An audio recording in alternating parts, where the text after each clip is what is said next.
This video I'm going to focus on phrasing and how experimenting helps clarify how you phrase a piece. Now, this is the Granados Poetico number 6, and it has a lot of repetition. It starts out with a theme, and then you have a sequence to that theme, and what ties the first two measures to the sequence of the next two measures is lots of A's. He keeps springboarding into A. The question is, in 3/4 time, do you, in this particular melody, do you want to conventionalize 3/4 by playing accents on the first beat of 3? 1, 2, 3, 1, 2, 3. That doesn't really work here. And you could experiment with why that doesn't work. And I always do that. I always eliminate what doesn't work. But let's put it this way.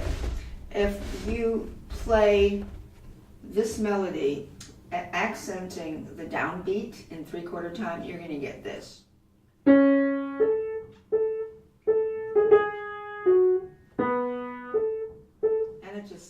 it's not very poetic. And now, of course, I didn't try to play it poetically anyway. But what I think should happen here is the C sharp that's going into 3 different A's should be a springboard, a soft note that's going toward 3 A's, but each A has to be going toward this destination A that you choose. And I think that would be the 3rd A. And that crosses over the measure. By the time you get to the 3rd A, you've crossed over the measure.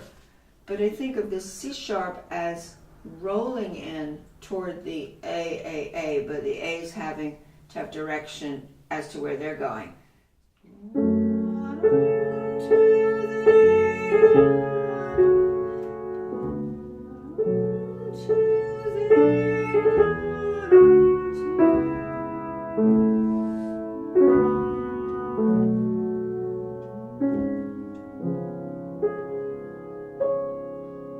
Okay, now what happens in the next 2 measures is you have 2 voices that are important.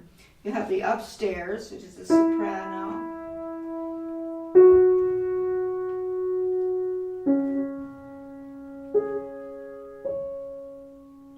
as well as this inner voice, which is a little bit syncopated because he goes yum bum, tum bum, and then we go into this. So you have to hear 2 things. You have to hear the top voice and the under voice.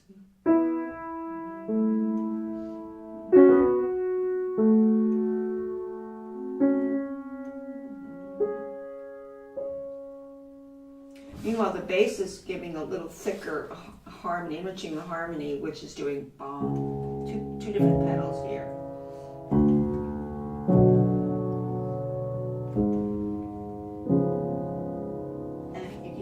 Down, even though there's rests after that. We do that in Chopin a lot, where he has a certain harmony that's pervading in a cadence, and you don't want to suddenly dry everything up, so you let that kind of merge together over the rest. And that's what's happening here too. So you have yum,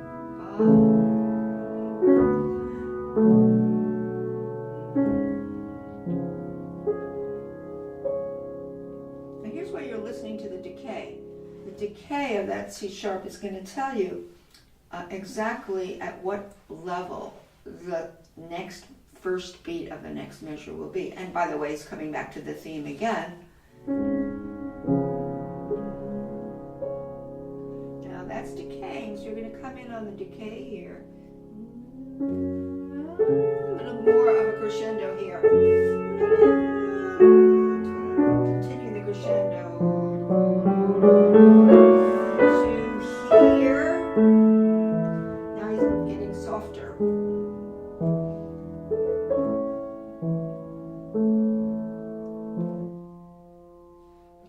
You can see how delicate, how vulnerable you are to having notes fall down too hard if you don't listen to how the previous long note at the cadence, which was that, is decaying, and you're picking up on that decay. At the very end of it, you pick up the.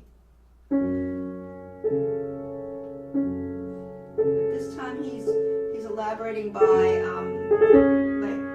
change phrases, now developing new material, but then he's falling back down.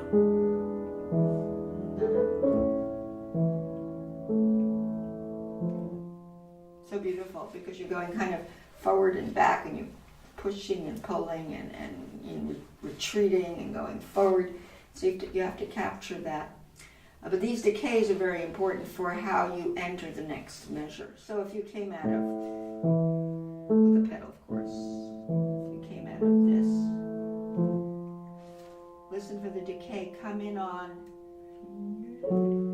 then you have room to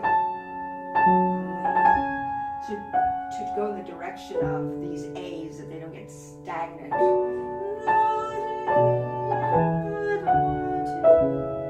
Listen to the upstairs and the middle voice. I'm listening to both.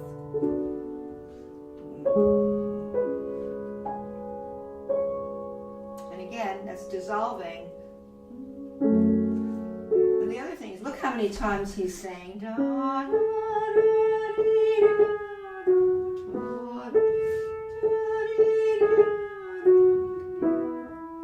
in different kind of dressings. You could say he dresses it sometimes in thirds, which he does here.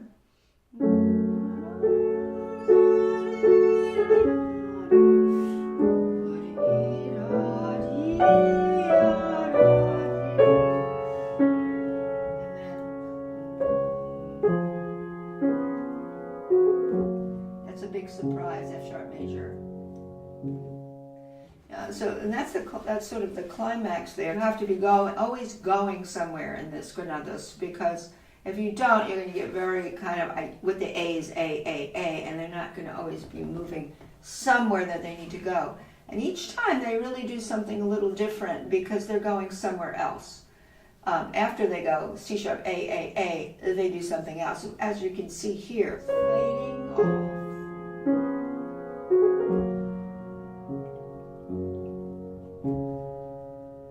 Listen for the decay here. Come in on that decay.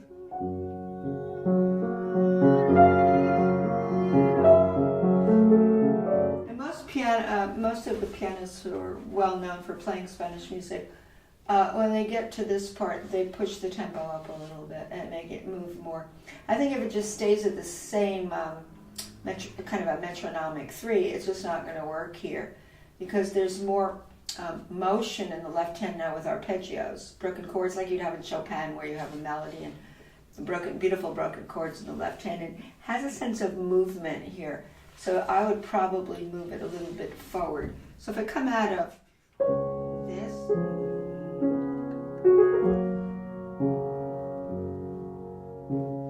2, 3, now move it a little.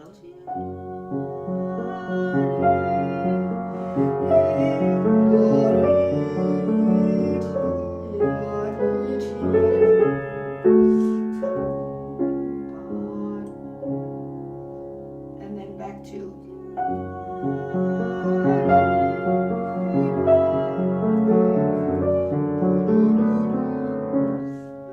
now, where we can schmaltz a little here.